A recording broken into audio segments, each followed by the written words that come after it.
दोस्तों, आपने नेटफ्लिक्स का नाम तो सुना ही होगा या फिर उसका यूज किया होगा। क्या आप जानते हैं कि कैसे नेटफ्लिक्स इतनी बड़ी मूवी रेंटिंग कंपनी बनी और इतनी बड़ी बनने में उसने क्या क्या काले काम किए? दोस्तों, नेटफ्लिक्स का इतिहास सबसे दिलचस्प कहानियों में से एक है, लेकिन चीजें जैसी दिखती हैं उससे बहुत ही अलग है। नेटफ्लिक्स शुरू में एक छोटी सी डीवीडी रेंटल सर्विस की एक कंपनी थी जो बिजनेस से लगभग बाहर होने की कगार पे थी और वे कंपनी को अपने सबसे बड़े कॉम्पिटिटर यानी कि ब्लॉकबस्टर को बेचने की डेस्परेट कोशिश कर रहे थे। हालांकि ब्लॉकबस्टर ने उनके ऑफर को ठुकरा दिया और बाहर उनका बहुत मजाक उड़ाया। कुछ दशकों बाद ब्लॉकबस्टर दिवालिया हो गई, जबकि नेटफ्लिक्स की कीमत $200 बिलियन से अधिक हो गई। नेटफ्लिक्स ने अनगिनत प्रेस्टिजियस पुरस्कार जीते और एंटरटेनमेंट इंडस्ट्री में एक तरह की क्रांति ला दी। तो यह उन्होंने कैसे किया और मोस्ट इंपॉर्टेंटली नेटफ्लिक्स अब बहुत गहरे संकट में क्यों है? Let's start the story. Netflix की कहानी शुरू होती है मार्क रेंडोल्फ नाम के एक इंसान से, जो एक बात को लेकर कॉन्फिडेंट था कि वह अपना खुद का इंटरनेट बिजनेस शुरू करना चाहता था। उसने अमेज़न को ऑनलाइन बुक्स में बेचने से मिल रही भारी सफलता को देखा था और महसूस किया कि इस नई इंटरनेट चीज में ह्यूज अपॉर्चुनिटी है। लेकिन इसमें एकमात्र समस्या यह थी कि उसे पता नहीं था कि कौन सा बिजनेस शुरू किया जाए। महीनों तक मार्क जहां भी गया अपने थॉट्स को लिखने के लिए एक छोटी सी नोटबुक अपने साथ रखता था और फिर उसने अपने सारे थॉट्स को अपने दोस्त रीड को बताया। क्यों ना हम personalised Surf board, dog food, baseball bat बेचें। मार्क के पास उन चीजों के बारे में बहुत सारे थॉट्स थे जिन्हें वह बेच सकते थे, लेकिन रीड हर आइडिया पर हमेशा सर हिलाता था और कहता था कि यह आइडिया कभी काम नहीं करेगा। मार्क के 100 से अधिक आइडियाज पर गौर करने के बाद रीड ने कहा इसके बजाय उन्हें कुछ ऐसा ढूंढने का प्रयास करना चाहिए जिसके लिए लोगों को बार बार पेमेंट करनी पड़े। इससे एक बार जब आपको कोई कस्टमर मिल जाएगा तो आप उन्हें बार बार अपना प्रोडक्ट बेच सकेंगे। रीड ने यह भी कहा कि उन्हें कस्टमाइजेबल आइटम से दूर रहना चाहिए, क्योंकि हर नए ऑर्डर के साथ एक्स्ट्रा वर्क की जरूरत पड़ेगी, इसलिए यह स्केलेबल नहीं है। मार्क ने इस बात पर काफी सोच विचार किया और फिर एक फाइनल सजेशन के तौर पर वीडियो टेप के बारे में ख्याल आया। इस पर पहली बार रीड ने तुरंत इस सजेशन को तुरंत खारिज नहीं किया। इसके बजाय उसने खिड़की से बाहर देखा और कुछ सोचने लगा और फाइनली कहा कि ये हो सकता है।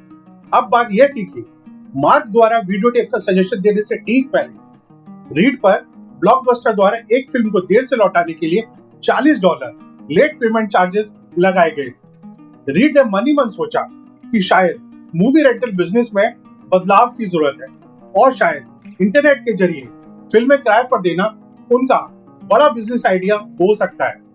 क्या ये एकदम सही है? गलत। जैसे ही मार्क और रीड ने इसके बारे में कुछ और सोचा, हकीकत सामने आने लगी। याद रखें, यह दौर 1997 का था, जहां लोग वीडियो टेप का यूज कर रहे थे, जिन्हें भेजना बहुत भारी था और इसके पोस्टल चार्जेस भी काफी अधिक थे। इसलिए फिजिकल वीडियो रेंटल स्टोर्स की तुलना में जिन्हें कोई पोस्टल पेमेंट नहीं करना पड़ता था, उन्हें भारी नुकसान होगा। पोस्टल मेल्स में टेपों के डैमेज होने का भी रिस्क बहुत हाई था। मार्क और रीड दोनों को यह क्लियर होने लगा कि उनका बिजनेस आइडिया शुरू होने से पहले ही मर चुका था। फिर कुछ हफ्तों बाद रीड एक टेक्नोलॉजी मैगजीन में एक आर्टिकल पढ़ रहा था जिसमें डीवीडी नाम की एक नई टेक्नोलॉजी के बारे में बताया गया था, जो वीडियो टेप की मोस्टली प्रॉब्लम्स को सॉल्व कर सकती थी। डीवीडी बहुत छोटी और हल्की थी, जिसका मीनिंग है कि उन्हें भेजना आसान और सस्ता था। वास्तव में उन्हें केवल 32 सेंट के नॉर्मल स्टैम्प्स के साथ पोस्ट किया जा सकता था। साथ ही डीवीडी खरीदना बहुत सस्ता था और उन्हें स्टोर करना भी आसान था।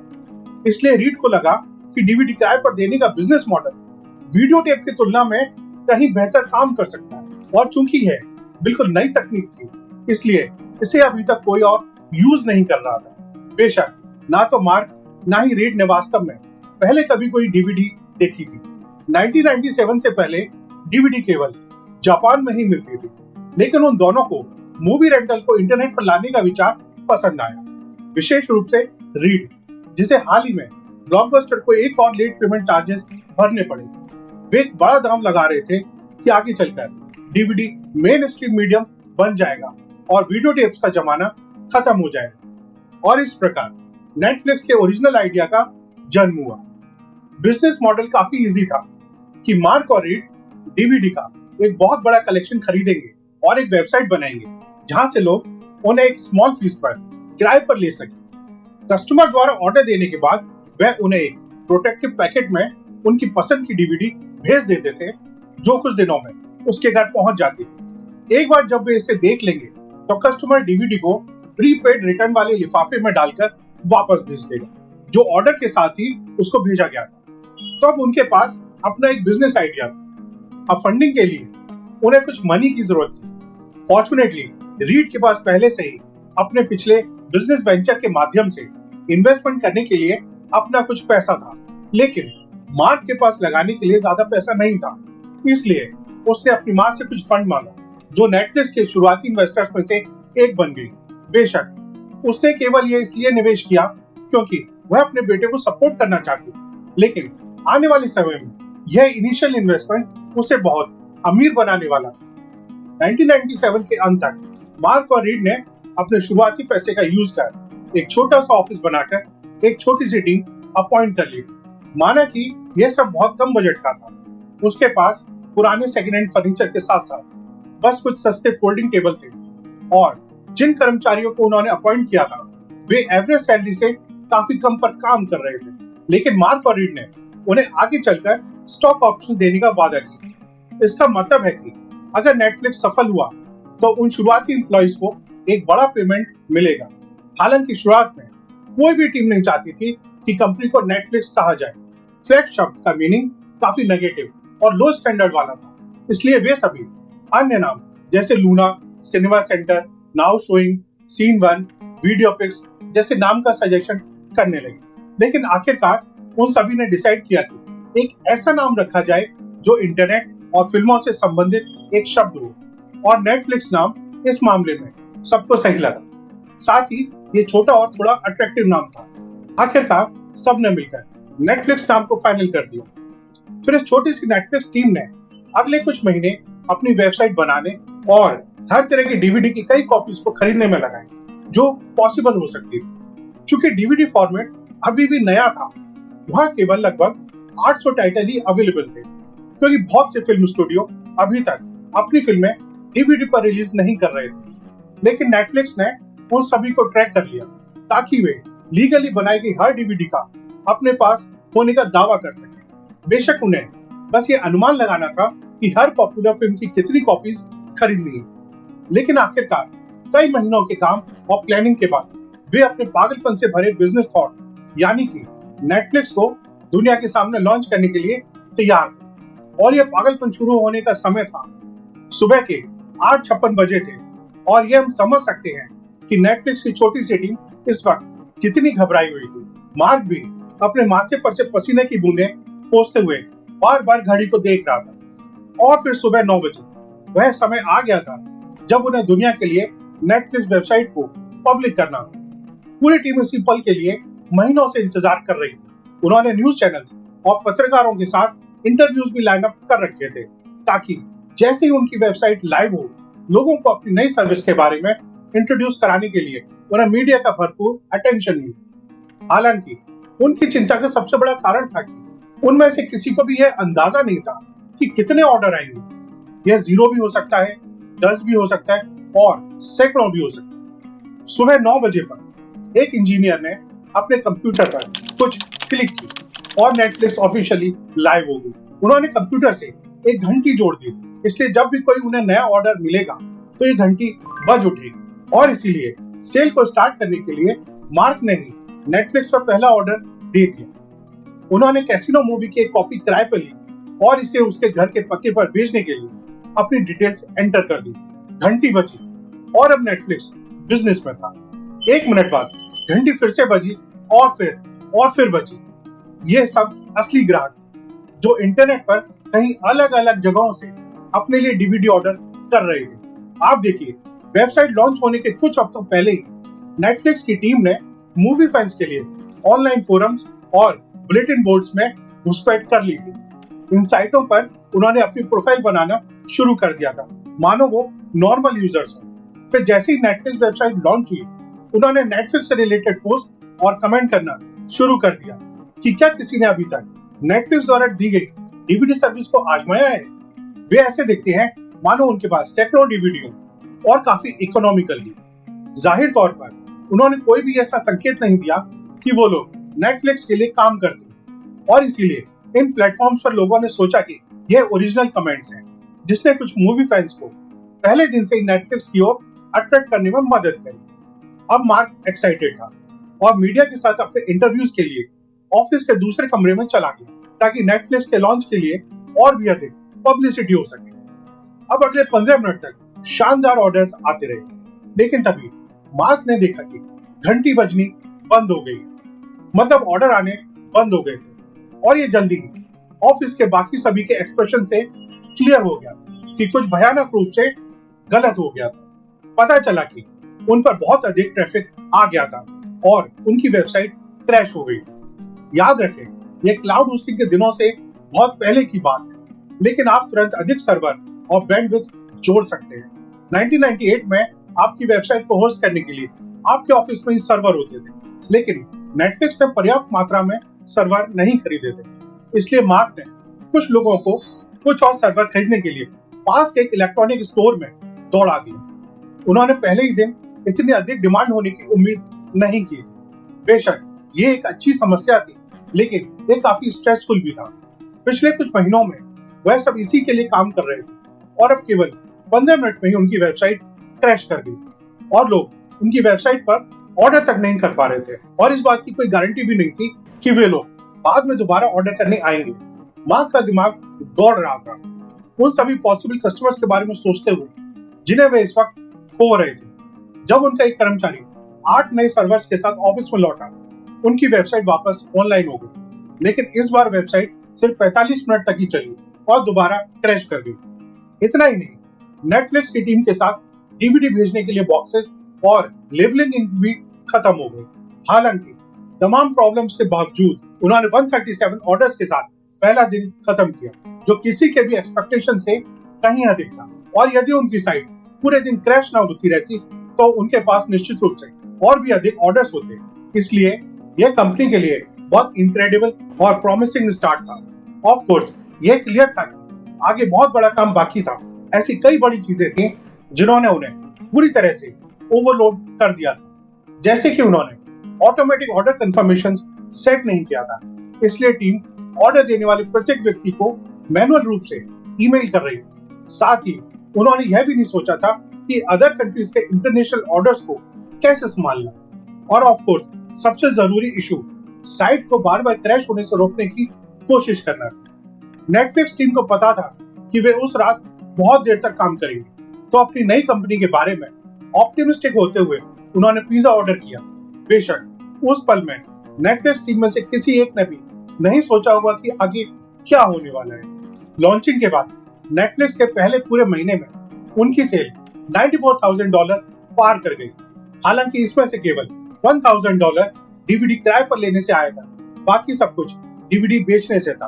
आप देखिए, जब नेटफ्लिक्स पहली बार लॉन्च हुआ, उन्होंने लोगों को दोनों विकल्प दिए कि आप डीवीडी को लगभग $25 में खरीद सकते हैं या फिर इसे $4 पर किराए पर ले सकते हैं। और मार्क और रीड को उम्मीद थी कि अधिकांश लोग किराए पर डीवीडी लेंगे, पर वास्तव में उन्होंने लोगों से किराए पर डीवीडी लेने की अपेक्षा नहीं की थी, बल्कि अपने बिजनेस मॉडल के लिए उन्हें डीवीडी किराए पर लेने वाले कस्टमर्स की जरूरत थी। डीवीडी किराए पर देने का बिजनेस मॉडल बहुत अच्छा था, क्योंकि नेटफ्लिक्स उसी डीवीडी को बार बार सैकड़ों बार किराए पर दे सकता था, जब तक कि लंबे समय में अधिक पैसा न कमा लिया जाए। लेकिन अजीब बात है कि शायद ही कोई नेटफ्लिक्स से डीवीडी रेंट पर लेने को चुन रहा था। लोग केवल एक बार के लेनदेन के रूप में डीवीडी खरीद रहे थे। अब निश्चित रूप से यह बहुत अच्छा था कि वे बहुत सारी डीवीडी बेच रहे थे, लेकिन यह टिकाऊ नहीं था। जैसे ही अन्य बड़ी कंपनीज ने नेटफ्लिक्स की तरह ही डीवीडी बेचना शुरू कर दिया, तो वे सिर्फ एक सामान बन जाएंगे, क्योंकि हर कोई एक जैसा ही प्रोडक्ट बेच रहा होगा, जिससे नेटफ्लिक्स का प्रॉफिट मार्जिन कम हो जाएगा और उनकी सेल घट जाएगी। पहले महीने में नेटफ्लिक्स द्वारा इतनी सारी डीवीडी बेचने का एकमात्र कारण था कि कि अभी तक किसी और ने इंटरनेट पर डीवीडी बेचना शुरू नहीं किया था, यानी अभी कोई ऑनलाइन कॉम्पिटिटर नहीं था। लेकिन मार्क और रीड दोनों इस बात को जानते थे कि दूसरी कंपनीज भी जल्दी ऐसा करना शुरू कर देंगी। तो बेसिकली नेटफ्लिक्स को इस बात की जरूरत थी कि लोग अधिक से अधिक डीवीडी खरीदने की बजाय किराए पर लेना शुरू करें, क्योंकि इससे उनका प्रॉफिट मार्जिन बढ़ जाएगा और वे सबसे पहले एक लॉयल कस्टमर बेस बना सकते थे, जिसे बिजनेस लैंग्वेज में कहते हैं फर्स्ट मूवर एडवांटेज। बहुत मजे की बात है कि बस कुछ हफ्ते बाद 1998 की गर्मियों में मार्क और रीड को एक फोन आया अमेज़न के संस्थापक जेफ बेजोस से। वह उनसे मिलना चाहता था।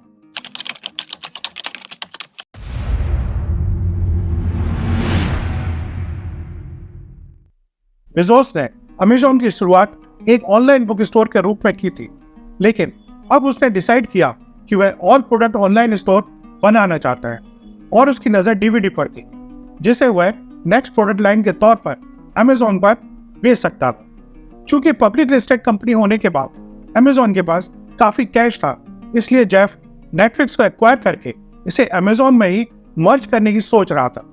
कई मायनों में यह नेटफ्लिक्स और अमेज़न दोनों के लिए विन विन सिचुएशन थी। अमेज़न के लिए नेटफ्लिक्स खरीदकर डीवीडी बाजार में फास्ट एंट्री करना इजी होता, बजाय इसके कि वह इसे स्क्रैच से स्टार्ट करता। और मार्क और रीड के लिए इसका मतलब होगा कि केवल कुछ महीनों के काम के लिए उन्हें बड़े पैसे मिल जाएंगे। साथ ही उन्हें यह भी पता था कि अगर उन्होंने नेटफ्लिक्स को अमेज़न को नहीं बेचा तो आगे चलकर अमेज़न से ही उनका सीधा मुकाबला होने वाला था। हालांकि वहां सिर्फ एक समस्या थी, मार्क और रीड नेटफ्लिक्स को बेचना नहीं चाहते थे। उन्हें वास्तव में लगा कि उनके ऑनलाइन डीवीडी रेंटिंग के आइडिया में बहुत पोटेंशियल है और उन्होंने अपने जीवन के पिछले कुछ महीने इस आइडिया को एक टीम, एक वेबसाइट और एक वर्किंग कंपनी बनाने में लगा दी और वे अभी एक अच्छी शुरुआत कर चुके थे। इसलिए मार्क और रीड ने नेटफ्लिक्स को खरीदने के बेजोस के ऑफर को मना कर दिया। हालांकि अमेज़न से मीटिंग के बाद प्लेन से घर वापस आते हुए मार्क और रीड को एक और बात का एहसास हुआ कि एक ही वेबसाइट पर डीवीडी की सेल और रेंट दोनों को बेचना पॉसिबल ही चीजों को बहुत ज्यादा कॉम्प्लिकेट बना रहा था। और यह बेसिकली एक ही वेबसाइट पर दो अलग अलग बिजनेस चलाने जैसा था और यह कस्टमर्स के लिए भी कंफ्यूज करने वाली बात थी। मार्क और रीड दोनों बेसिकली बस डीवीडी रेंट करने में ज्यादा इंटरेस्टेड थे और यही वह आइडिया था जिससे उन्होंने कंपनी को बनाया था। इसलिए अपनी पूरी कंपनी अमेज़न को बेचने की बजाय उन्होंने एक डील सोची कि एक बार जब अमेज़न डीवीडी बेचना शुरू कर देगा तो नेटफ्लिक्स अपने उन यूजर्स को अमेज़न की वेबसाइट पर रीडायरेक्ट कर देगा जो डीवीडी खरीदना चाहते हैं और बदले में अमेज़न अपने उन कस्टमर्स को नेटफ्लिक्स की ओर रीडायरेक्ट करेगा जो डीवीडी किराए पर लेना चाहते थे। थ्योरेटिकली यह आइडिया सारी प्रॉब्लम्स को सॉल्व कर सकता था। अमेज़न के साथ पार्टनरशिप करने से बड़े पैमाने पर नेटफ्लिक्स की इमेज को भी बूस्ट मिलेगा और इससे अमेज़न भी फ्रेंड कंपनी बन जाएगी और मोस्ट इंपॉर्टेंटली इससे नेटफ्लिक्स केवल अपने मेन डीवीडी रेंटिंग पर फोकस कर सकता है, जिस बिजनेस मॉडल को वास्तव में मार्क और रीड आगे बढ़ाना चाहते थे और जो लॉन्ग टर्म में हाईली प्रॉफिटेबल साबित होगा।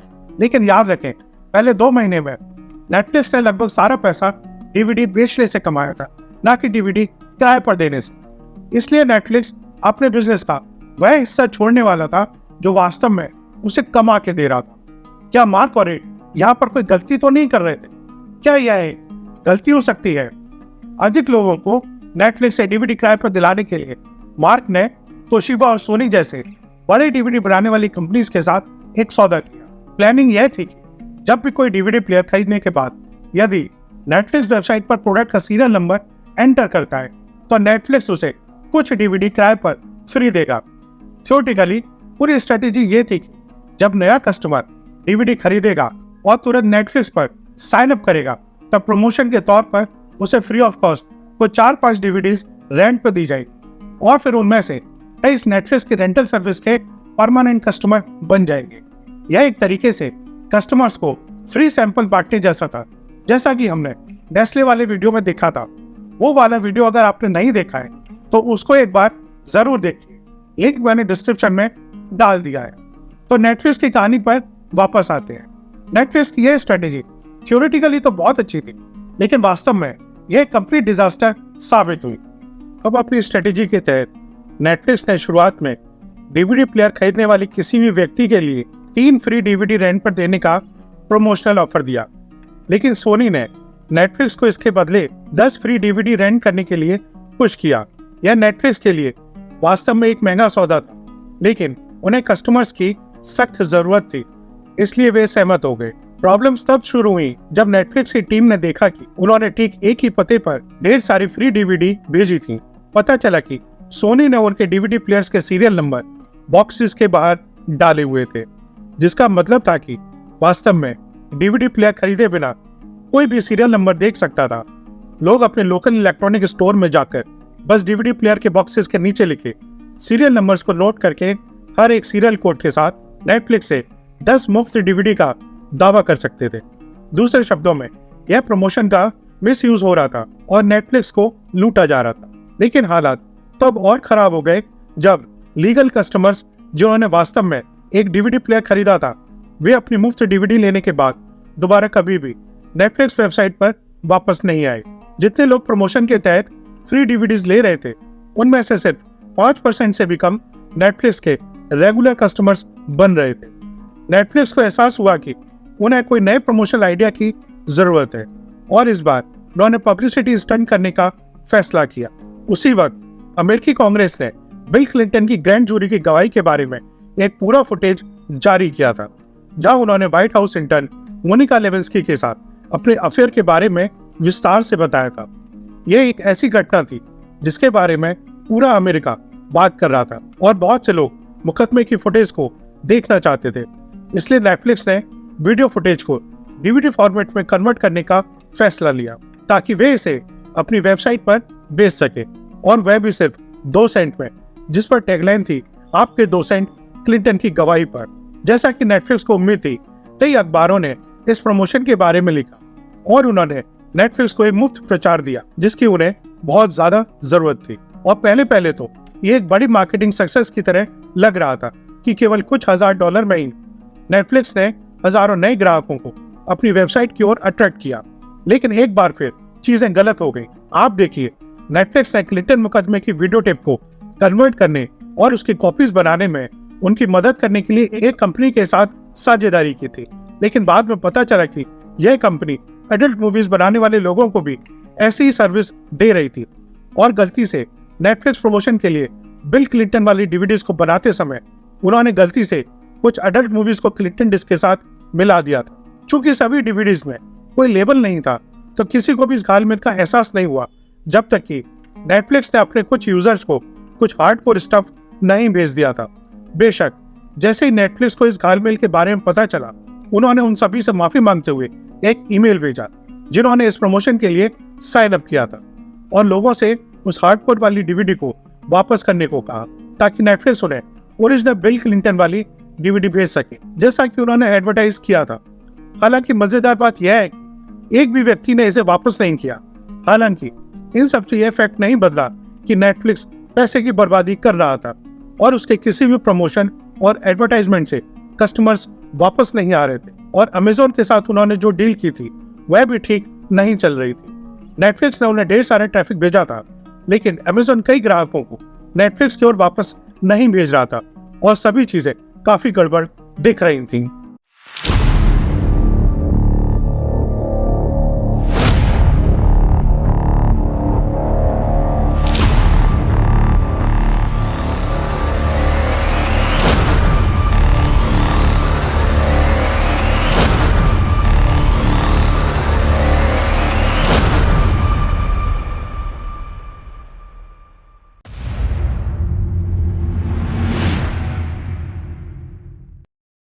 अब मार्क बैठा बैठा ये सोच रहा था कि क्या हमें मौका मिलते ही नेटफ्लिक्स को अमेजोन को बेच देना चाहिए था, या हमें डीवीडी किराए पर देने की बजाय बेचने पर ही डिटरमिन रहना चाहिए था। और फिर हालात और भी खराब हो गए। रीड ने मार्क को एक तरफ खींचा और कहा, मुझे तुम्हारी चिंता है। दरअसल मुझे तुम्हारी और तुम्हारे फैसले की चिंता है। अब याद रखें, रीड और मार्क दोनों नेटफ्लिक्स के को फाउंडर्स थे। रीड ने मेजर पैसा लगा दिया था, लेकिन कंपनी की वर्किंग में उतना एक्टिव नहीं था।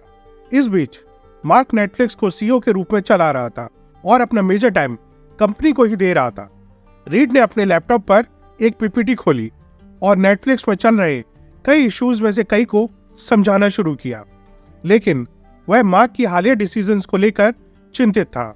एग्जाम्पल के लिए प्रमोशन से जुड़े उसके कुछ फैसले, अपॉइंटमेंट्स और कंपनी का फाइनेंस, जो निश्चित रूप से बहुत खराब कंडीशन में था। रीड हमेशा बहुत क्लियर और सीधा था, लेकिन इस प्रेजेंटेशन ने मार्क को पूरी तरीके से सरप्राइज कर दिया। वह गुस्से में था। क्या रीड सचमुच उसे सीईओ के तौर पर उसकी गलतियां गिनाने आया है?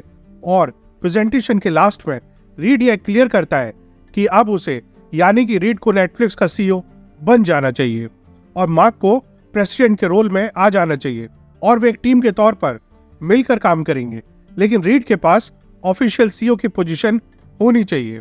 इस सबसे मार्क पूरी तरह चौंका भी और टूटा भी। वह रीड को एक को फाउंडर ही नहीं मानता था, बल्कि एक अच्छा दोस्त भी मानता था, और अभी जो हो रहा था वह उसे एक विश्वासघात जैसा लगा। लेकिन मार्क के लिए सबसे बुरी बात यह थी कि वह जानता था कि रीड सही कह रहा है। भले ही मार्क और रीड दोनों ने नेटफ्लिक्स को शुरू किया, पर रीड के पास मार्क की तुलना में एक कंपनी चलाने का बहुत ज्यादा एक्सपीरियंस था, और चूंकि रीड की टेक इंडस्ट्री में बहुत अच्छी रेपुटेशन थी, तो मार्क जानता था कि सीईओ होने के नाते रीड ज्यादा पॉपुलर और सक्सेसफुल होगा, जिससे इन्वेस्टर्स का ध्यान और फंडिंग पाने में मदद होगी।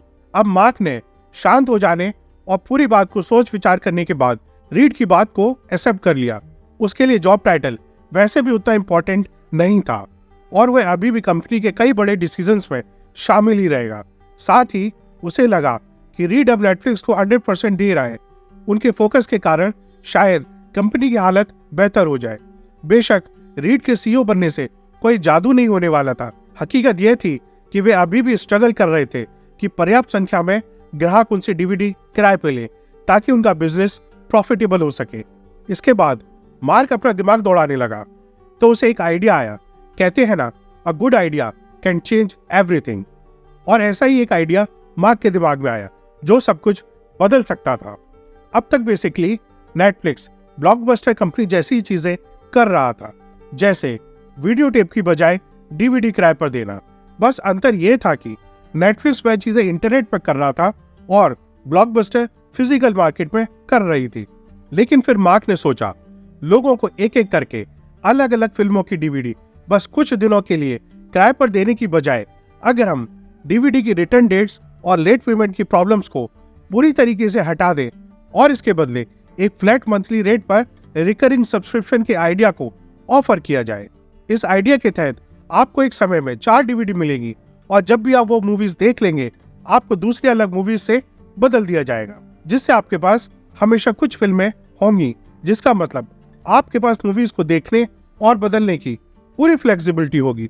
यह आइडिया एकदम सही था, क्योंकि इससे पहले तो ब्लॉकबस्टर को नेटफ्लिक्स के ऊपर एक क्लियर एज था, क्योंकि यदि आप कोई मूवी देखना चाहते हैं तो आप बस ड्राइव करके मार्केट जा सकते हैं, जबकि नेटफ्लिक्स से कस्टमर को डीवीडी भेजने के लिए 2 या 3 दिन तक इंतजार करना पड़ता था। लेकिन इस नए नेटफ्लिक्स मेंबरशिप मॉडल के साथ, जहां वापसी की कोई सेट रिटर्न डेट्स या कोई लेट रिटर्न चार्जेस नहीं थे, कस्टमर हमेशा कुछ मूवीज को अपने पास रख सकते थे कि जब भी मूड हुआ तो तुरंत देख सके।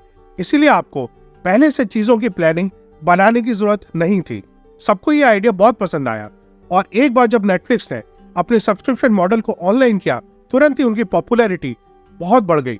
ऑफर लॉन्च होने के पहले दिन ही इसे देखने वाले 90% लोगों ने सब्सक्रिप्शन के लिए साइन अप किया था।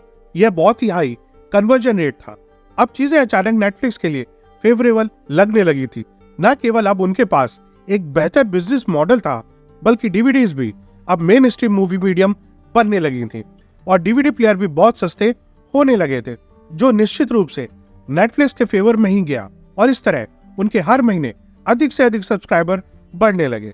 और अब क्योंकि सब्सक्रिप्शंस ऑटोमेटिकली रिन्यू हो जाती थी, हर महीने उनके रिपीट कस्टमर भी बढ़ने लगे, जिससे उनकी सेल भी तेजी से बढ़ रही थी। हालांकि नेटफ्लिक्स के लिए चीजें और भी बेहतर हो गई जब उन्होंने सही डीवीडी का सही लोगों से मिलान करने के लिए एक एल्गोरिदम डेवलप करना शुरू किया। नेटफ्लिक्स धीरे धीरे यह समझने लगा कि जैसे जैसे वे अपने कलेक्शन में और भी अधिक डीवीडी जोड़ रहे थे। यूजर्स के लिए अपनी मनपसंद फिल्में आसानी से मिलना भी इम्पोर्टेंट था। यह ना केवल यूजर्स को हर महीने अपनी मेंबरशिप रिन्यू करने के लिए और ज्यादा मोटिवेट करेगा, बल्कि नेटफ्लिक्स को ऐसी फिल्में खोजने में भी हेल्प करेगा जो कंपनी के लिए सस्ती हो सकती हैं। क्योंकि अगर सभी केवल नई और सबसे डिमांडिंग डीवीडी को ही किराए पर लें तो कंपनी के लिए यह महंगा हो सकता था। लेकिन एक रिकमेंडेशन एल्गोरिदम लोगों को उनके स्वाद के अनुसार डीवीडी खोजने में मदद करेगा। इसलिए नेटफ्लिक्स ने एक एल्गोरिदम डेवलप किया जिसे सिनेमैच कहा गया था, ताकि वे उन यूजर्स के बीच के पैटर्न को पकड़ सकें जो एक जैसी चीजें देखते हैं। उन्होंने यह भी शुरू किया कि यूजर से उन फिल्मों को रेट करने के लिए कहा जिन्हें उन्होंने अभी तक देखा था। यह रेटिंग्स प्रेडिक्शन एल्गोरिदम को यह समझने में मदद करती हैं कि यूजर्स को कौन सी मूवीज देखने में मजा आ रहा है और उन्हें दूसरी कौन सी मूवीज रिकमेंड करनी चाहिए। इससे एक बार फिर नेटफ्लिक्स को अपने कॉम्पिटिटर से आगे निकलने में फायदा हुआ। तो कई कठिन सालों से अपने बिजनेस मॉडल को कई बार चेंज करने के बाद एट लास्ट नेटफ्लिक्स की गाड़ी अब ठीक ठाक ट्रैक पर दौड़ रही थी। लेकिन अभी एक बहुत बड़ी प्रॉब्लम आने वाली थी।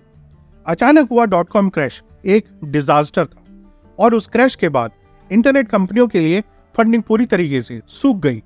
एज ए रिजल्ट मार्क और रीड को कुछ कठोर कदम उठाने पड़े। हालांकि अपने नए मेंबरशिप मॉडल को यूज करने के बाद नेटफ्लिक्स को बहुत अधिक कस्टमर मिलने शुरू हो गए थे, लेकिन उनकी कंपनी अभी भी उनके सबसे बड़े मूवी रेंटल कॉम्पिटिटर ब्लॉकबस्टर की तुलना में बहुत छोटी थी।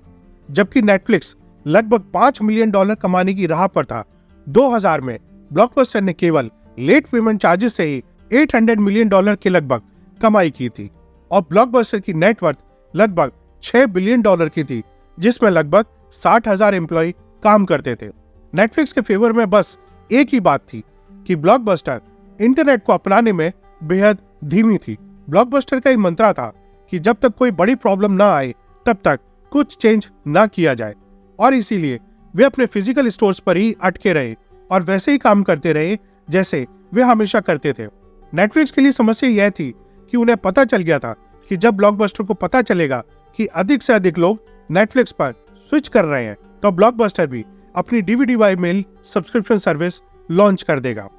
अब .com बुलबुला फूटने और इंटरनेट स्टॉक्स की कीमतें नीचे गिरने से पहले इन्वेस्टर्स खुले हाथ से हर उस कंपनी में पैसा फेंक रहे थे जिसके नाम में .com लगा था, और आसान फंडिंग का मतलब यह था कि नेटफ्लिक्स के लिए यह अपॉर्चुनिटी होगी कि वह अपने डेवलपमेंट में भारी इन्वेस्ट करके जल्दी एक बड़ी कामयाबी की तरफ जाए, इससे पहले कि ब्लॉकबस्टर या किसी अन्य बड़ी कंपनी उसके आइडिया को कॉपी करना शुरू कर दें।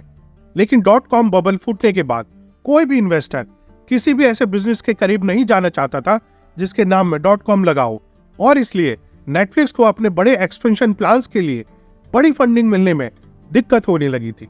हालांकि मार्क और रीड के पास कंपनी को बचाने का एक आइडिया था, और वह था शायद नेटफ्लिक्स को ब्लॉकबस्टर को बेचकर।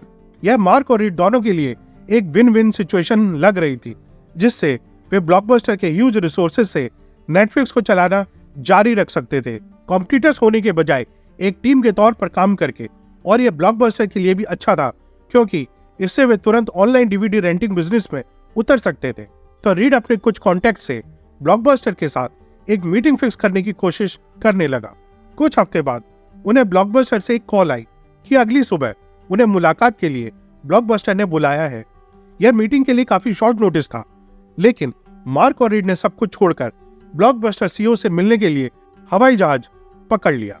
मीटिंग अच्छी नहीं थी क्योंकि ब्लॉकबस्टर हर चीज में अपनी ही चला रहा था, लेकिन फिर भी रीड और मार्क ने समझाने की बहुत कोशिश करी कि क्यों ब्लॉकबस्टर और नेटफ्लिक्स को साथ साथ आ जाना चाहिए। वे एक साथ मिलकर इन स्टोर और ऑनलाइन मूवी रेंटल बिजनेस पर कैसे हावी हो सकते हैं। ब्लॉकबस्टर सीईओ ने उन्हें काफी तसल्ली से सुना, लेकिन लास्ट में उसने कहा कि उसे लगता है कि यह .com क्रेज जल्दी खत्म हो जाएगा और नेटफ्लिक्स जैसे ऑनलाइन बिजनेस मॉडल सस्टेन नहीं कर पाएंगे। लेकिन लास्ट में उसने क्यूरियसली पूछा कि अब नेटफ्लिक्स को किस कीमत पर बेचना चाह रहे हैं। रीड ने इस लाइन की प्रैक्टिस अपने दिमाग में पहले से ही कर रखी थी और उसने कहा $50 मिलियन, और इस पर ब्लॉकबस्टर वाले उन पर हंसने लगे। ब्लॉकबस्टर सीईओ ने अपनी मुस्कुराहट छुपाने की कोशिश की, लेकिन इससे एक बात क्लियर हो गई कि ब्लॉकबस्टर को नेटफ्लिक्स खरीदने में कोई दिलचस्पी नहीं थी।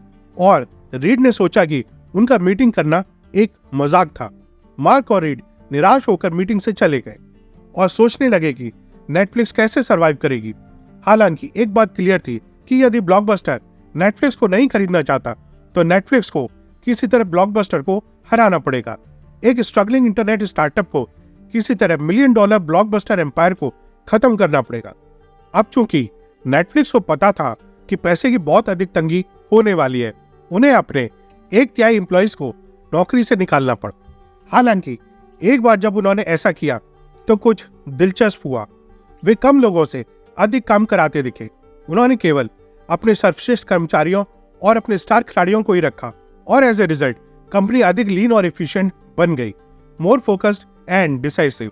इसे मैनेजमेंट की लैंग्वेज में लीन बिजनेस मॉडल भी कहते हैं। साथ ही उनकी सर्विस भी कस्टमर्स के बीच ज्यादा पॉपुलर होने लगी थी। ऐसा लग रहा था कि नेटफ्लिक्स इस हार्ड फाइनेंशियल टाइम को निकाल लेगा, लेकिन निश्चित रूप से ब्लॉकबस्टर के साथ कंपटीशन करने के लिए उन्हें अभी भी पैसे की जरूरत थी और इसीलिए 2002 में नेटफ्लिक्स का आईपीओ आया, जिसमें कंपनी पैसा जुटाने के लिए अपने शेयर पब्लिक को बेचना शुरू करती है। नेटफ्लिक्स ने नैस्डैक शेयर बाजार में शानदार शुरुआत की। अगले कुछ सालों में नेटफ्लिक्स की शानदार ग्रोथ हुई, जिससे नेटफ्लिक्स की ओर ब्लॉकबस्टर का ध्यान अट्रैक्ट हुआ। नेटफ्लिक्स के पब्लिक होने के बाद ब्लॉकबस्टर को एहसास हुआ कि नेटफ्लिक्स उनके लिए खतरा बनने वाली है और उन्होंने एक प्रयास शुरू किया। ब्लॉकबस्टर ने 2004 तक एट लास्ट अपनी खुद की स्ट्रीमिंग वेबसाइट लॉन्च की, जिसमें DVD by mail rental service भी इंटीग्रेटेड थी, बिल्कुल वैसे ही जैसे नेटफ्लिक्स ने किया था। और उस पल से दोनों कंपनियां एक डायरेक्ट कंपटीशन में थी। हालांकि मार्क रेंडोल्फ, जो नेटफ्लिक्स का को फाउंडर और ओरिजिनल CEO था, वह ब्लॉकबस्टर के साथ इस लड़ाई में शामिल नहीं था। जब से रीड ने CEO की पोजीशन संभाली, नेटफ्लिक्स में चीजें थोड़ी अलग होने लगी थी। कंपनी में मार्क की जिम्मेदारियां कम हो गई थी और उसे थोड़ा असहज लगने लगा था। 8 एम्प्लॉइज की स्टार्टिंग वाली नेटफ्लिक्स टीम अब सैकड़ों लोगों की टीम बन गई थी और जबकि अब ग्रोथ बढ़िया हो रही थी, मार्क उन शुरुआती स्टार्टअप दिनों की याद करने लगा था, जब सब एकजुट होकर परिवार की तरह काम करते और सभी प्रकार की विभिन्न चुनौतियों का सॉल्यूशन खोजते रहते थे। खैर, अब मार्क ने नेटफ्लिक्स से अलग होने का फैसला किया और अन्य छोटे स्टार्टअप्स की मदद करने पर फोकस करने लगा। इसीलिए अब रीड को खुद ही नेटफ्लिक्स को चलाना था और वह ब्लॉकबस्टर से लड़ाई के बारे में अच्छी तरीके से जानता था, जो अब और भी भयानक होने वाली थी, स्पेशली जब ब्लॉकबस्टर अपने फिजिकल स्टोर्स के साथ साथ नेटफ्लिक्स जैसी DVD रेंटिंग सर्विस स्टार्ट कर रहा था।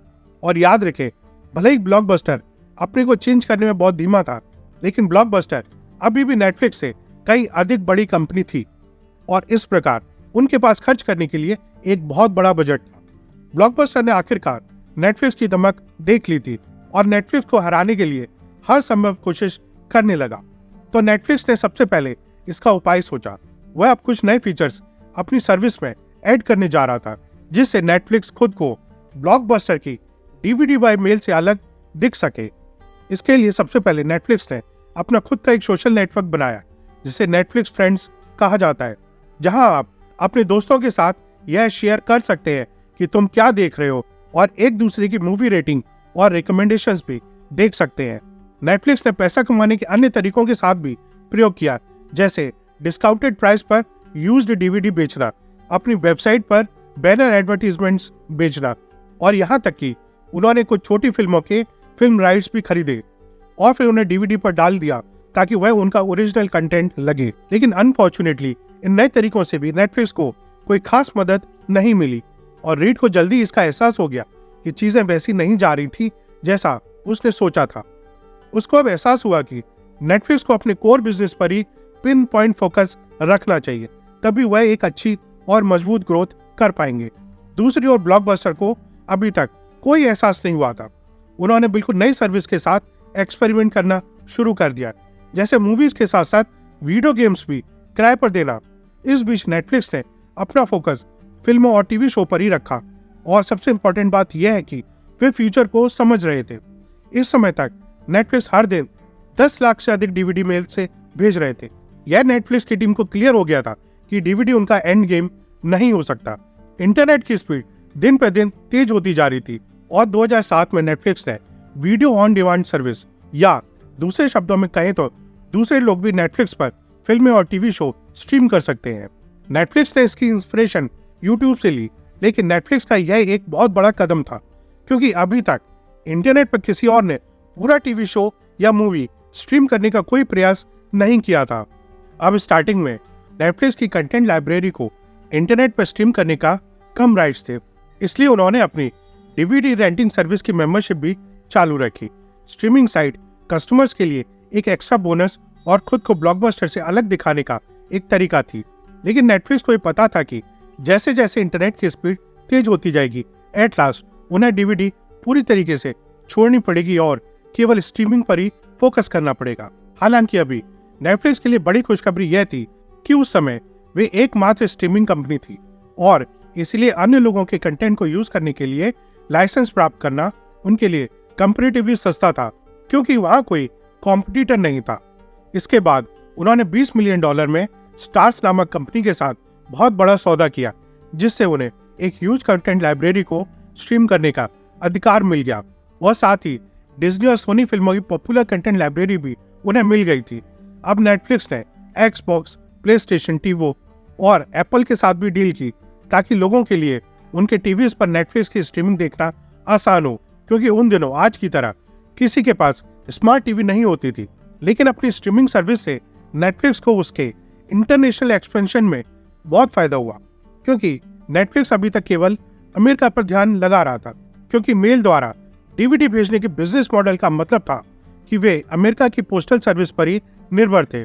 लेकिन उनके द्वारा लॉन्च की गई इस नई स्ट्रीमिंग साइट के साथ नेटफ्लिक्स अब बहुत आसानी से दुनिया के किसी भी देश में उपलब्ध हो सकता था, क्योंकि उन्हें कोई भी फिजिकल चीज नहीं भेजनी पड़ती। इस बीच नेटफ्लिक्स ने यूजर्स को सही कंटेंट से मिलाने के लिए अपने रिकमेंडेशन एल्गोरिदम में भारी इन्वेस्ट करना जारी रखा। इसी वक्त ब्लॉकबस्टर मेल रेंटल सर्विस द्वारा अपनी डीवीडी को बढ़ावा देने की कोशिश में भी व्यस्त था और नेटफ्लिक्स से खोए हुए कुछ कस्टमर्स को वापस लाने की कोशिश करने लगा। ब्लॉकबस्टर ने भी नेटफ्लिक्स की तरह लेट फी छोड़ने का फैसला किया। हालांकि ब्लॉकबस्टर यह थोड़ा लालची हो गया, क्योंकि यदि आप अपने वीडियो टेप को लौटाते समय शुरुआत से वापस रिवाइंड करना भूल गए हैं, तो आपको रिवाइंड फी देनी पड़ेगी। बेसिकली ऐसा लगता है कि ज्यादा पैसा कमाने के लिए ब्लॉकबस्टर की स्ट्रेटेजीज में अक्सर कस्टमर को एक बुरा एक्सपीरियंस या उनसे पैसा निचोड़ना शामिल था, जबकि नेटफ्लिक्स कस्टमर एक्सपीरियंस को और बेहतर बनाने की कोशिश कर रहा था, जिससे नेटफ्लिक्स की ओर धीरे धीरे अधिक से अधिक कस्टमर आने लगे।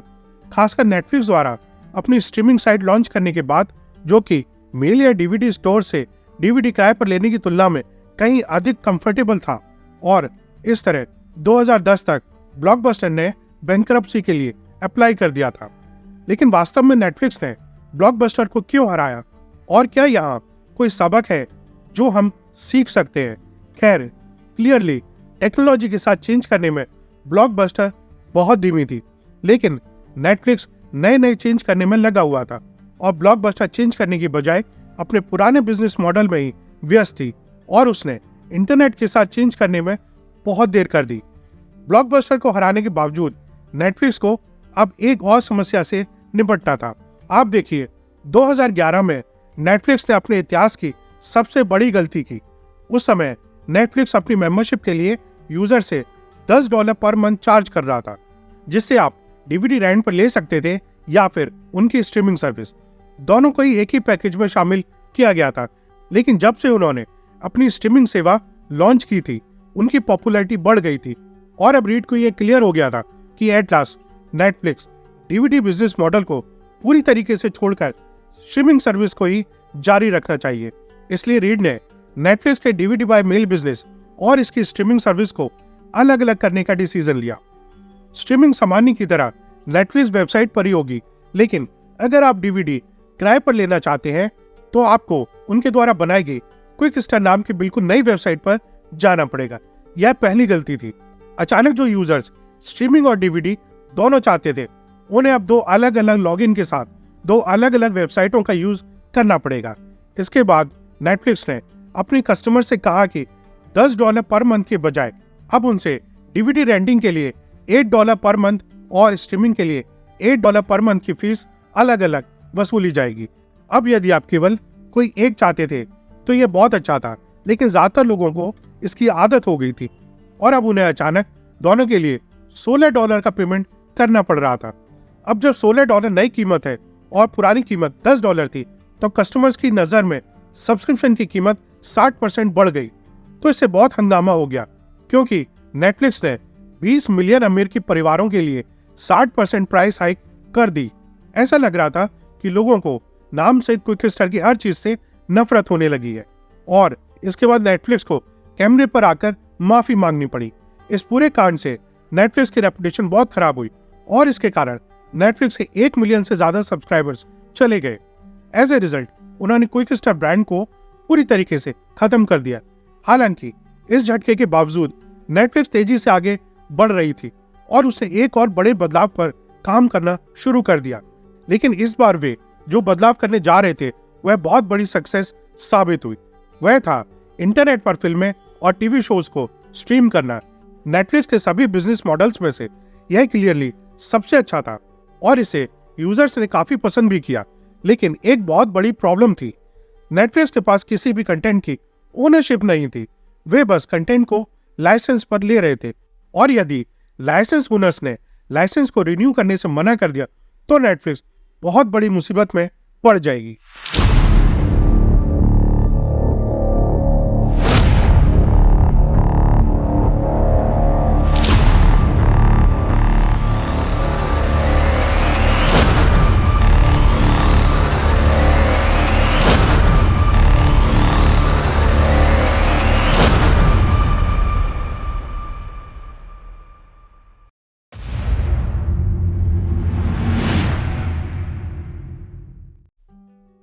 दोस्तों, अब हर साल नेटफ्लिक्स के सब्सक्राइबर्स और रेवेन्यू में भारी ग्रोथ हो रही थी, खासकर जब नेटफ्लिक्स का इंटरनेशनल लेवल पर एक्सपेंशन शुरू हुआ, और इसलिए अब ऐसा लग रहा था कि वे पॉसिबली अपना ओरिजिनल कंटेंट बनाने पर जोर दे सकते थे। साल 2011 में टेड सरेंडर्स नाम के एक व्यक्ति को चीफ कंटेंट ऑफिसर बनाकर नेटफ्लिक्स के पहले ओरिजिनल शो को बनवाने का जिम्मा सौंपा गया, और कुछ महीनों की खोज के बाद वह अच्छी और बुरी दोनों टाइप की खबरें लेकर लौटा। अच्छी खबर यह थी कि टेड को हाउस ऑफ कार्ड्स नाम का एक शो मिल गया था, जिसके हिट होने की बहुत ज्यादा संभावना थी। नेटफ्लिक्स के लिए बुरी खबर यह थी कि इसे बनाने में लगभग $100 मिलियन लगेंगे। ऐसा इसलिए क्योंकि यह एक ऐसा शो था जिसे बनाने में बड़े बजट की जरूरत थी, और HBO सहित कई प्रोडक्शन हाउसेस भी इसके राइट्स चाहती थी। अब अगर नेटफ्लिक्स वास्तव में इस $100 मिलियन के निवेश पर प्रॉफिट कमाना चाहती थी, तो उन्हें बेसिकली लगभग आधे मिलियन नए सब्सक्राइबर को लाने की जरूरत थी, जो कम से कम 2 साल तक उनके मेंबर रहे। इसलिए इस शो के राइट्स खरीदना बेहद रिस्की और महंगा था। लेकिन नेटफ्लिक्स ने रिस्क उठाया और हाउस ऑफ कार्ड्स के राइट्स खरीद लिए, और उन्होंने इसे अपने पहले ओरिजिनल टीवी शो के रूप में बनाना शुरू कर दिया। इस शो का प्रीमियर 2013 में हुआ, और यह एक बहुत बड़ी सक्सेस थी, और यह एमी नॉमिनेशन रिसीव करने वाली पहली ऑनलाइन टीवी सीरीज बन गई। नेटफ्लिक्स को अब यह क्लियर था कि उन्हें ओरिजिनल कंटेंट बनाने की इस नई स्ट्रेटेजी को दोगुना करने की आवश्यकता है। इसका मेन रीजन था कि अब स्ट्रीमिंग बाजार में नेटफ्लिक्स के कॉम्पिटिटर्स आ चुके थे, जैसे हुलू, और इसलिए दूसरे कंटेंट प्रोड्यूसर्स ने नेटफ्लिक्स को अपनी फिल्में और टीवी शो को स्ट्रीम करने के एक्सक्लूसिव राइट्स को देना बंद कर दिया था। नेटफ्लिक्स ये जानता था कि मार्केट में और स्ट्रीमिंग सर्विस भी जल्दी सामने आएंगी, और इसीलिए नेटफ्लिक्स को उनसे अलग देखने के तरीके खोजने पड़ेंगे, और अच्छे अच्छे टीवी शोज के एक्सक्लूसिव राइट्स हासिल करना ही इसका एकमात्र सोल्यूशन था। नेटफ्लिक्स को यह भी एहसास हुआ कि भले ही शुरू में ओरिजिनल कंटेंट बनाना बहुत महंगा था, लेकिन लंबे समय में हर साल लाइसेंस फीस की पेमेंट वास्तव में अधिक महंगा हो जाती थी, स्पेशली जब कुछ स्टूडियो नेटफ्लिक्स से अधिक लाइसेंस फीस वसूलना शुरू कर रहे थे, जब उन्होंने देखा कि नेटफ्लिक्स कितना पैसा कमा रहा है। इसलिए नेटफ्लिक्स ओरिजिनल कंटेंट की ओर अधिक से अधिक ध्यान देने लगा। अब नेटफ्लिक्स हर साल अपने प्रोडक्शन बजट को और बढ़ा रहा था। उन्होंने शुरुआत में टीवी शो पर अधिक फोकस किया, क्योंकि आमतौर पर इसे बनाना थोड़ा सस्ता होता है, और एक आंकड़ा यह भी है कि अगर लोग किसी शो से जुड़ जाते हैं तो फ्यूचर के सीजन्स के लिए नेटफ्लिक्स पर उनकी मेंबरशिप बनी रहती है। लेकिन जल्द ही नेटफ्लिक्स हर तरह के कंटेंट पर पैसा फेंक रहा था, जिसमें कुछ बड़े बजट की फिल्में भी शामिल थी। जब नेटफ्लिक्स ने ओरिजिनल कंटेंट बनाने पर पहली बार करोड़ों रुपए खर्च करना शुरू किया तो कई लोगों ने उनकी इस स्ट्रेटेजी पर सवाल उठाया, लेकिन बाद में अधिक से अधिक स्ट्रीमिंग सर्विसेज ने उनके साथ कंपटीशन करना शुरू कर दिया और नेटफ्लिक्स से अपना कंटेंट हटा लिया। यह क्लियर हो गया कि ओरिजिनल कंटेंट बनाना क्लियरली नेटफ्लिक्स का सबसे अच्छा ऑप्शन था, और यदि नेटफ्लिक्स के प्रति फेयरली सोचें तो वे अपने कॉम्पिटिटर्स और हॉलीवुड स्टूडियोज को पछाड़ते हुए अकेले साल 2021 में अपने ओरिजिनल कंटेंट को बनाने में $17 बिलियन खर्च किए, और रीड इस ओरिजिनल कंटेंट के बजट को और ज्यादा बढ़ाना चाहता था। एज ए रिजल्ट नेटफ्लिक्स ने अनगिनत पुरस्कार जीते और यहाँ तक कि एक कंटेंट के लिए ऑस्कर नॉमिनेशन पाने वाला पहला स्ट्रीमिंग प्लेटफॉर्म भी बन गया। नेटफ्लिक्स को यह भी फायदा हुआ कि उनके पास अपने यूजर्स और उनकी वॉचिंग प्रेफरेंस के बारे में बहुत डेटा था, जिससे उन्हें यह पता करने में मदद मिली कि किस प्रकार के शोज बनाने हैं और किस शो का न्यू सीजन लाना है। नेटफ्लिक्स के लिए एक और फायदा यह था कि ट्रेडिशनल नेटवर्क्स जो बेसिकली एक ही देश में काम करते हैं, नेटफ्लिक्स के पास दुनिया के हर देश में बहुत सारे यूजर्स थे। इसलिए जब उन्होंने एक देश में एक हिट शो का निर्माण किया तो वे इसे अन्य देशों में भी अपने सब्सक्राइबर्स को आसानी से डिस्ट्रीब्यूट कर सकते थे। एग्जाम्पल के लिए हमने देखा कि कोरियाई शो स्क्विड गेम जो पूरी दुनिया में जबरदस्त हिट हुआ, तो कुछ समय के लिए ऐसा लग रहा था कि जैसे नेटफ्लिक्स दुनिया में एक डोमिनेंट फोर्स बनने जा रहा है। और बेशक आज के समय में नेटफ्लिक्स की स्थिति काफी अच्छी दिखती है, लेकिन कब तक? हम जल्दी उस तक भी पहुंचेंगे। हालांकि जो मुझे लगता है वह वास्तव में दिलचस्प है, और वह यह है कि कंपनी कई बार अपने बिजनेस मॉडल को पूरी तरीके से बदलने में कामयाब रही। हम यह देख सकते हैं नेटफ्लिक्स के 4 मेन इवोल्यूशन लेवल्स। नंबर 1, वह मेल द्वारा डीवीडी बेच और किराए पर दे रहे थे। नंबर 2, उनकी डीवीडी मेंबरशिप सर्विस थी। तीसरे नंबर पर उनका video on demand streaming platform था, और चौथा नंबर कंटेंट प्रोडक्शन है। मेरे लिए अजीब बात यह है कि नेटफ्लिक्स गूगल से भी पुराना है। यह एक ऐसी कंपनी है जो काफी समय से मार्केट में है, और वास्तव में इसका कई इंडस्ट्रीज पर बहुत बड़ा इम्पैक्ट पड़ा है। इस फैक्ट का जिक्र करने की जरूरत नहीं है कि उन्होंने हमारे शोज देखने के तरीके को सचमुच बदल दिया है, और हर हफ्ते आने वाले नए शोज की वजह से उन्होंने हमारी विंज वॉचिंग की आदत को भी डलवाया है। नेटफ्लिक्स फिलहाल संकट में है और इस बार शायद वे इसे ठीक नहीं कर पाएंगे। नेटफ्लिक्स अपनी ही सफलता का शिकार बन गए हैं। उन्होंने दुनिया को स्ट्रीमिंग का रास्ता दिखाया, और फिर फिल्में या टीवी शोज बनाने वाले हर व्यक्ति को एहसास हुआ कि वे भी स्ट्रीमिंग में शामिल हो सकते हैं। वास्तव में नेटफ्लिक्स को अब न केवल कई अलग अलग नेटवर्कों से कंपटीशन करना था जिन्होंने अपनी खुद की स्ट्रीमिंग सर्विसेज लॉन्च की, लेकिन उन्हें जायंट टेक्निकल कंपनीज जैसे एप्पल और अमेजॉन के खिलाफ भी लड़ाई का सामना करना था, जिन्होंने स्ट्रीमिंग और ओरिजिनल कंटेंट को बनाने की शुरुआत कर दी थी। और निश्चित रूप से अमेजॉन उनका कॉम्पिटिटर होने के साथ साथ अमेजॉन वेब सर्विसेज का उपयोग करके नेटफ्लिक्स को पावर कर रहा था। यह सारा कंपटीशन क्लियरली नेटफ्लिक्स के लिए कई मायनों में बुरी खबर थी, क्योंकि ज्यादा कंपटीशन होने की वजह से यूजर्स के नेटफ्लिक्स की बजाय कॉम्पिटिटर्स को चुनने या शायद कुछ महीने के लिए नेटफ्लिक्स की मेंबरशिप लेने की अधिक संभावना है, लेकिन फिर कैंसिल कर दें या कुछ और महीने के लिए दूसरी सर्विसेज पर स्विच कर लें। हालांकि नेटफ्लिक्स के लिए असली बुरी खबर यह थी कि इन सभी कंपनियों ने अपने कंटेंट को नेटफ्लिक्स से खींचना शुरू कर दिया था ताकि वह अपने कंटेंट को अपनी स्ट्रीमिंग सर्विसेज में यूज कर सके। नेटफ्लिक्स के पास बहुत सारे कंटेंट हुआ करता था, डिज्नी और HBO और सभी अन्य नेटवर्क। अब उन्होंने अपने लिए नेटफ्लिक्स से ये सब हटा लिया है। एज ए रिजल्ट नेटफ्लिक्स ने द ऑफिस और फ्रेंड्स जैसे कई बड़े शो खो दिए। दोस्तों, उन्होंने मार्वल और डिज्नी की कई मूवी खो दी। हालांकि तमाम कंपटीशन के बावजूद अभी हाल तक नेटफ्लिक्स अभी भी अच्छी पोजीशन में दिख रहा है, thanks to their original content. साथ ही नेटफ्लिक्स उन कुछ कंपनियों में से एक थी जिन्हें पेंडेमिक से बड़े पैमाने पर फायदा हुआ, क्योंकि उससे नेटफ्लिक्स के कस्टमर्स में काफी ग्रोथ हुई। लेकिन 2022 में नेटफ्लिक्स ने एक दशक में पहली बार घोषणा की कि उन्होंने अपने काफी कस्टमर्स खो दिए हैं, और इससे भी बुरी बात यह थी कि उन्होंने स्वीकार किया कि आगे ग्रो करना काफी कठिन हो जाएगा और उन्हें और भी अधिक कस्टमर्स खोने की उम्मीद है।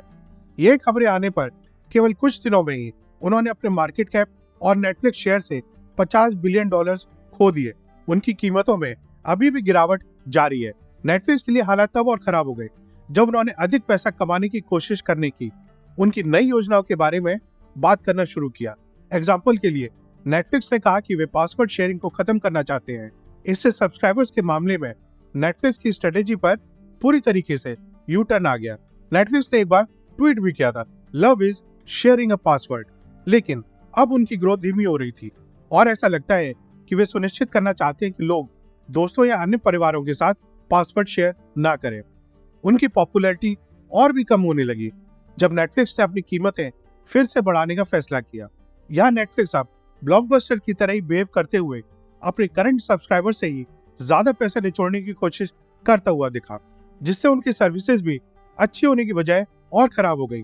अब नेटफ्लिक्स एक सस्ता सब्सक्रिप्शन प्लान ऑप्शन पेश करने का विचार कर रहा था जिसमें एड्स हों, तो अब नेटफ्लिक्स देखने के लिए आपको पेमेंट भी करना होगा और आपको विज्ञापन भी देखने पड़ेंगे। इस आइडिया से नेटफ्लिक्स की खूब फजीयत हुई। ऐसा लग रहा था कि नेटफ्लिक्स बेसिकली अब लालची होने लगा था। नेटफ्लिक्स कंटेंट में खुले हाथ से पैसा खर्च कर रहा था, जैसे जेरी सेनफील्ड कॉमेडी स्पेशल के लिए $100 मिलियन, रियान रेनॉल्ड्स के लिए $20 मिलियन और द रॉक और गैल गैडोट को प्रत्येक को $20 मिलियन रेड नोटिस पर काम करने के लिए। नेटफ्लिक्स के पास ऐसी फिल्में हैं जिनकी लागत करोड़ों में है और यह वास्तव में कोई मुद्दा नहीं था जब नेटफ्लिक्स के सब्सक्राइबर्स तेजी से बढ़ रहे थे। लेकिन एक बार जब कस्टमर ग्रोथ धीमी हो जाती है तो सवाल उठता है कि क्या यह टिकाऊ है, क्या उन्हें इसकी जरूरत है। जब डिज्नी प्लस लॉन्च हुआ तो उन्होंने 2024 तक 60 से 90 मिलियन सब्सक्राइबर्स का टारगेट रखा, लेकिन वे 2022 की शुरुआत तक 90 मिलियन तक पहुंच गए, जिसका अर्थ है कि वे तय समय से बहुत आगे हैं और अपेक्षा से भी बेहतर काम कर रहे हैं। नेटफ्लिक्स के लिए मामले को बदतर बनाने के लिए उनकी इंटरनल प्रॉब्लम भी है। हाल ही में उनके कुछ एम्प्लॉइज ने कंपनी छोड़ दी और कुछ कंटेंट पर विरोध जताया जिसे नेटफ्लिक्स ने प्रोड्यूस किया था, जिसके कारण नेटफ्लिक्स ने अपने एम्प्लॉइज से कहा कि अगर वे नेटफ्लिक्स के किसी भी कंटेंट से नाराज हैं तो वह कंपनी छोड़कर चले जाएं। हालांकि आइए यहाँ एक पल के लिए खुले दिमाग से सोचते हैं, क्या नेटफ्लिक्स वास्तव में उतनी परेशान है जितना कुछ लोग बता रहे हैं?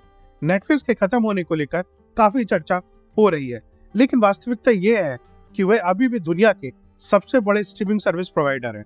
करंटली उनके पास लगभग 220 मिलियन कस्टमर्स हैं। साथ ही फैक्ट ये है कि नेटफ्लिक्स के कस्टमर्स की संख्या पिछले 10 सालों में पहली बार थोड़ी सी कम हुई है। इसके कुछ अन्य कारण भी हैं। एग्जाम्पल के लिए यूक्रेन में युद्ध के कारण नेटफ्लिक्स ने रूस में अपनी सर्विसेज को सस्पेंड कर दिया था, जिसके कारण नेटफ्लिक्स को 7 लाख सब्सक्राइबर्स का नुकसान हुआ। यदि उन्होंने ऐसा नहीं किया होता तो नेटफ्लिक्स के कस्टमर्स अभी भी उनके लास्ट क्वार्टर से ऊपर होते और हमें नेटफ्लिक्स के कस्टमर खोने के बारे में इतनी हेडलाइंस नहीं मिलती। दूसरे पेंडेमिक के दौरान नेटफ्लिक्स के कस्टमर्स में काफी ग्रोथ देखी गई, इसलिए यह वास्तव में आश्चर्य की बात नहीं कि जब चीजें वापस नॉर्मल हो रही हैं तो उनमें नॉर्मल से थोड़ी गिरावट आई है, क्योंकि उतने लोग टीवी नहीं देख रहे हैं। उनके कस्टमर्स का नंबर अभी भी बहुत ज्यादा है। और तीसरा, इन्फ्लेशन जो इतनी तेजी से बढ़ रहा है। यह भी आश्चर्य की बात नहीं है कि इन्फ्लेशन की वजह से कुछ लोगों ने अपनी मेंबरशिप रद्द कर दी होगी। कुछ लोगों के लिए ये कठिन समय है, लेकिन इन सब के नेटफ्लिक्स मेंबरशिप बंद करने का मतलब यह नहीं है कि नेटफ्लिक्स अब खत्म होने वाली है। तो बेसिकली मुझे लगता है कि नेटफ्लिक्स कंपटीशन की वजह से अपने कुछ डोमिनेंस लूज कर रहा है, लेकिन उसके खत्म होने जैसा कुछ नहीं है, जैसा कि कुछ लोग दावा करते हैं। नेटफ्लिक्स अभी एक हार्ड सिचुएशन में है और उन्होंने अगर कुछ जरूरी चेंजेस नहीं किए तो चीजें निश्चित रूप से बहुत खराब हो सकती हैं। लेकिन उन्होंने हमेशा यही किया है और बहुत सारे बदलावों से गुजरे हैं और हमने हमेशा उनको समय के साथ चेंज होते हुए देखा है। वह स्ट्रीमिंग में बहुत आगे है और दुनिया भर में स्ट्रीमिंग लगातार बढ़ रही है। हालांकि यह बिल्कुल क्लियर है कि स्ट्रीमिंग वॉर कस्टमर्स के लिए बुरा है। मेजरली इंडस्ट्रीज में जब बहुत कंपटीशन होता है तो यह ग्राहकों के लिए अच्छा होता है। इसकी वजह यह है कि इससे इंडस्ट्रीज को अपने गुड्स एंड सर्विसेज को बेहतर या सस्ता बनाने के लिए मजबूर करता है, इसलिए ग्राहक उन्हें चुनते हैं। लेकिन स्ट्रीमिंग के साथ वास्तव में यह यूजर्स के लिए काफी बेहतर था। जब स्ट्रीमिंग पर नेटफ्लिक्स की लगभग मोनोपोली थी, क्योंकि तब एक अफोर्डेबल प्राइसेस के साथ सब कुछ एक ही जगह पर मिलता था। लेकिन अब हर चीज कई अलग अलग सर्विसेज में डिवाइड हो गई है। कभी स्ट्रीमिंग सर्विसेज को केबल टीवी का सस्ता और आसान विकल्प माना जाता था, लेकिन अब क्योंकि सारे शोज और मूवीज अलग अलग स्ट्रीमिंग एप्स पर हैं, जैसे Amazon Prime, Disney Hotstar, Netflix, Jio cinema, MX players, ZEE5 etcetera, इसे सब कुछ देखने के लिए आपको हर महीने पॉसिबली 2 से 3 हजार रुपए की जरूरत होगी और इसलिए अधिकांश लोगों के लिए अब उन्हें बहुत सारे शोज देखने से चूकना होगा जो वे देखना चाहते हैं। ऑफ कोर्स आप बहस कर सकते हैं कि ये सभी अलग अलग स्ट्रीमिंग सेवाएं लाखों करोड़ों डॉलर खर्च कर रही हैं और ओरिजिनल कंटेंट का मतलब ये है कि कुल मिलाकर अधिक शो तैयार किए जा रहे हैं, जिसका मतलब है अधिक वैरायटी। हालांकि नेटफ्लिक्स के नजरिए से यह सच है कि वे दूसरों के हाथों बाजार में अपनी हिस्सेदारी खो रहे हैं, लेकिन स्ट्रीमिंग सर्विसेज के साथ साथ स्ट्रीमिंग बाजार भी तेजी से बढ़ रहा है।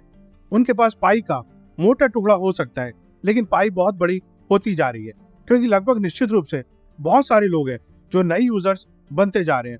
अब ट्रेडिशनल टीवी व्यूअरशिप में गिरावट के कारण अगले कुछ सालों में इन स्ट्रीमिंग एप्स को और भी नए नए यूजर्स मिल जाएंगे, इसलिए जाहिर तौर पर इस पर ग्रोथ की पॉसिबिलिटीज बहुत ज्यादा है।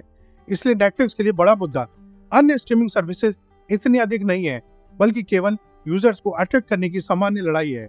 रीड ने स्वयं पहले कमेंट किया था कि वह अपने कॉम्पिटिटर्स को मनोरंजन के सभी रूपों में देखता है, यहाँ तक कि यह सब एक वीडियो गेम खेलने जैसी चीजें हैं जहां आप हमेशा जीतने के लिए अपने अपोनेंट से लड़ते रहते हैं। एट लास्ट, हालांकि अभी नेटफ्लिक्स का भविष्य अनिश्चित लग रहा है, लेकिन यह निश्चित रूप से इसका अंत नहीं है। नेटफ्लिक्स की कहानी और नेटफ्लिक्स से हम बहुत सारे सबक सीख सकते हैं, जैसे अपने आप को बहुत अधिक फैलाने की बजाय एक चीज को बहुत अच्छी करने पर फोकस करना। चाहे चीजें कितनी भी अच्छी लग रही हों, लेकिन फ्यूचर और टेक्नोलॉजी और बदलाव के अकॉर्डिंग अपने को चेंज करने की हैबिट डेवलप करना। और इसलिए यह देखना दिलचस्प होगा कि नेटफ्लिक्स एक बार फिर ऐसा करने में कामयाब होता है या नहीं। आज के लिए इतना ही दोस्तों। आपको वीडियो अच्छी लगी हो तो लाइक जरूर करें। ऐसी और इंफॉर्मेटिव वीडियोस के लिए चैनल के दूसरे वीडियोस भी देखें और जाते जाते चैनल को सब्सक्राइब और बेल आइकन को दबाना ना भूलें। Tata, bye bye.